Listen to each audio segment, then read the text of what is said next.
Voy a hablar sobre las migraciones indígenas en Panamá, un poco más en términos cualitativos, aunque voy a dar algunos datos estadísticos, y tiene mucho que ver un poco con algunas experiencias históricas de mi trabajo también. El Censo Nacional por Migración entiende el desplazamiento de la población entre distritos. Sé que entre un distrito y otro aledaños en una provincia se puede considerar una migración.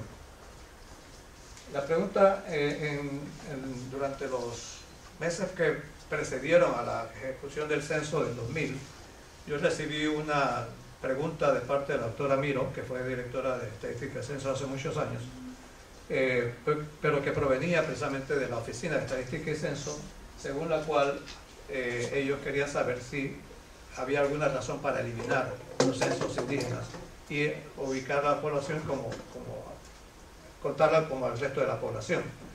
Yo mandé una nota diciendo que apenas empezábamos a tener unos censos que cubrían mejor la información y que debía ser un elemento que permitiera contribuir a la serie de investigación para poder hacer trabajos comparativos. Y ese aparentemente fue una de las razones por las cuales se mantuvieron los censos indígenas. Como ya ustedes saben, también eso ha sido una razón suficiente también para que las poblaciones del movimiento afro también plantearan su propia propuesta de incluirse como parte de un censo especial. Porque dentro de la concepción del Estado, sería un contrasentido para el Estado liberal hacer censos con las poblaciones indígenas.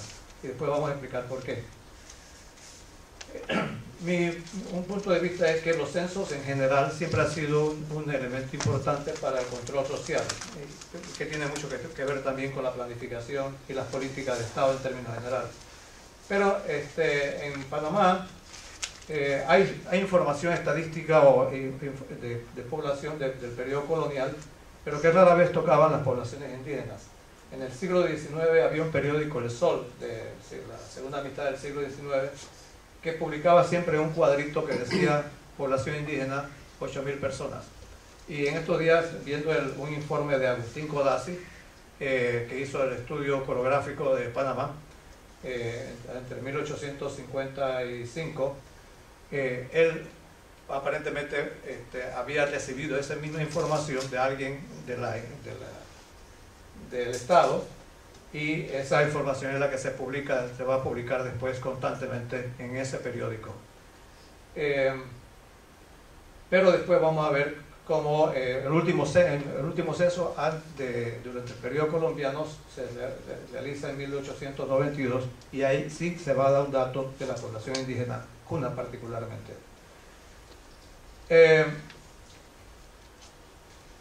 Una de las cosas que quisiera mencionar en términos generales es que, esto lo voy a mencionar muy rápidamente, Eleanor George fue una persona que residía en la zona del Canal y que escribió para el Instituto de Smithsonian en un boletín de aquella época, de 1911, una información sobre las poblaciones indígenas de Panamá, y ella menciona que ya para esa fecha había una cierta cantidad de población cuna viviendo en la ciudad de Colón, y que trabajaban algunos con la gente de la zona del Canal. Bien, el primer censo que se realiza en el Estado panameño es de 1911. A partir de ese momento tenemos una serie hasta el presente que incluye población indígena en diferentes contextos y en diferentes formas y calidad censal. El censo de 1911 señaló el director de Estadística y Censo en ese momento, Nicolás Victoria Jaén, que era un conservador, planteaba las dificultades que tuvieron para realizar el censo y admitía las dificultades que tuvieron para ejecutarlo, y señalaba que en algunas zonas no pudieron cubrir toda la información.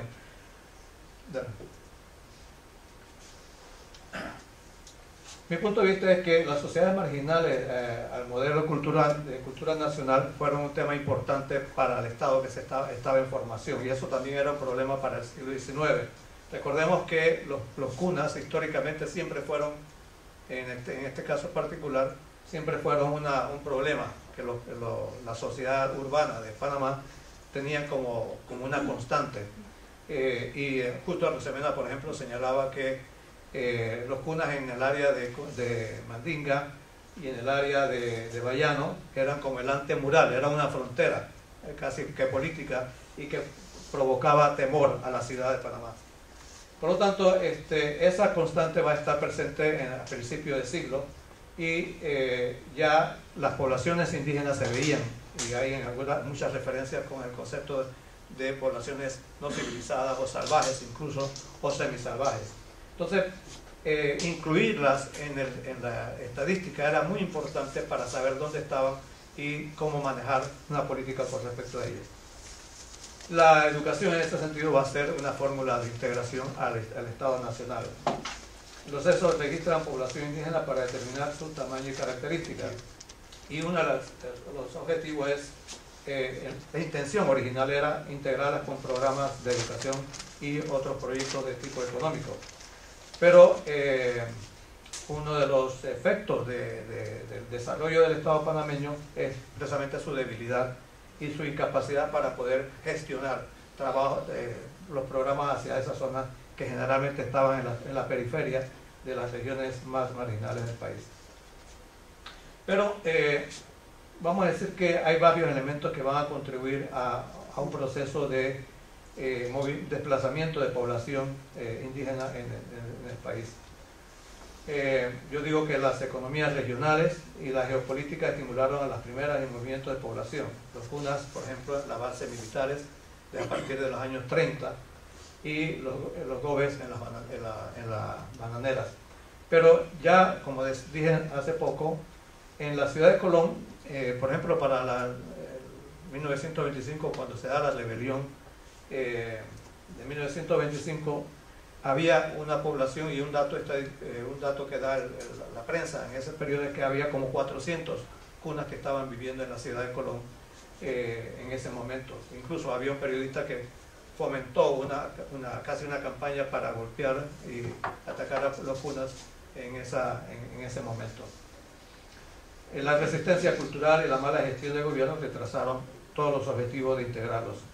Los cambios culturales actuales son productos acumulados de la educación estatal y occidental y la incorporación al mercado de trabajo. Ese es un punto que yo quiero que quede claro, porque me parece que ese es el factor más importante en el proceso de desplazamiento y salida de las poblaciones hacia otras áreas. Bueno, ya mencioné esto de los datos censales, del censo de 1892, y los datos que menciona en el estudio coreográfico de Codazzi en los 50, él señala que las poblaciones indígenas no fueron registradas porque se consideraban salvajes y no había forma de registrarlas particularmente. Bien, ese fue el mismo elemento. Quiero destacar precisamente el elemento con la imagen del área de Bayano, porque Bayano precisamente fue una zona hasta los años 70 prácticamente aislada, cuando se comienza entonces la construcción de la hidroeléctrica de Bayano, y precisamente era la zona que es quizás más conservadora entre los cunas, comparada con Cunayala. Ya para los años 70 tenemos una población de indígenas cunas, pero la mayor parte procedente de Cunayala, que venían a trabajar a las bases militares en la zona del canal. Pero Bayano, por ejemplo, se cuenta la historia de un político que les prometió a los cunas de Bayano no construir las escuelas, porque la resistencia cuna a las escuelas era muy importante, y efectivamente cuando nosotros llegamos a trabajar ahí, prácticamente nada más que había una sola escuela en toda la zona de Madugandí. Dele. Bueno, ya mencioné que el censo de 1911, la ley que lo determina, esa ley debió haberse ejecutado inmediatamente, pero hubo problemas de organización, de dinero, y Nicolás Victoria Jaén señalaba que su antecesor no había gestionado todas las cosas que debía haber hecho, y él organiza entonces el censo que se efectuó en 1911. Una característica importante es que él incluye elementos de raza, lengua, religión, profesiones, y incluye datos de población indígena, aquellos que fueron registrados y los no registrados. En otras palabras, los no registrados serían aquellas poblaciones de las cuales se obtenían datos indirectamente, mientras que los registrados eran los que se iban a censar en el lugar. Bien, esta era una imagen de los años 50 que se considera el mejor censo que incluye población indígena de los años 50. Como ustedes ven, la distribución, la parte más oscura es la mayor densidad de población. De la que me están correteando. Ese es un indicador, por ejemplo, de los elementos. Y es interesante aquí porque ese cuadro incluye las lenguas, o lo que en ese momento se llamaban los dialectos. Los Bogotá, el Guaymí, el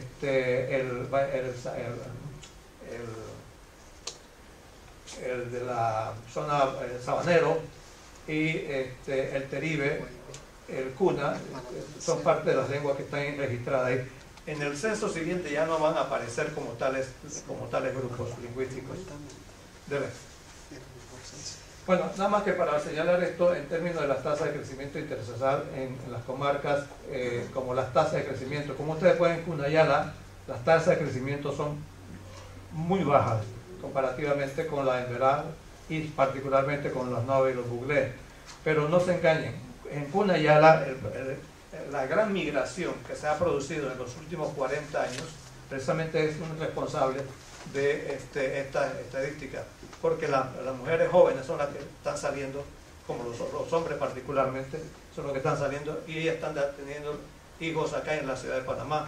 Por lo tanto, la tasa debe estar de orden de 3% aproximadamente, y es un dato engañoso en ese sentido.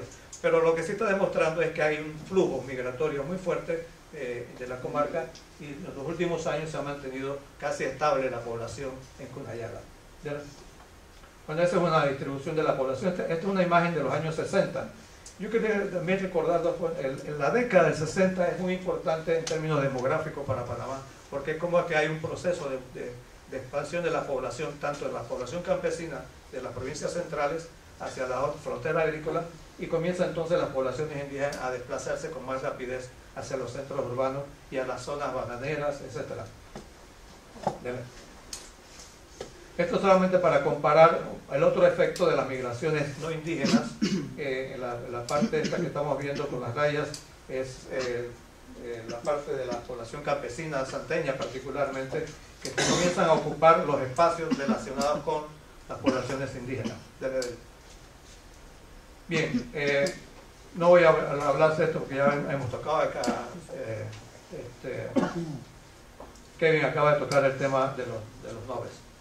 Bien, aquí vemos un poco los detalles del crecimiento de población y vamos a ver, por ejemplo, el censo de 1980 y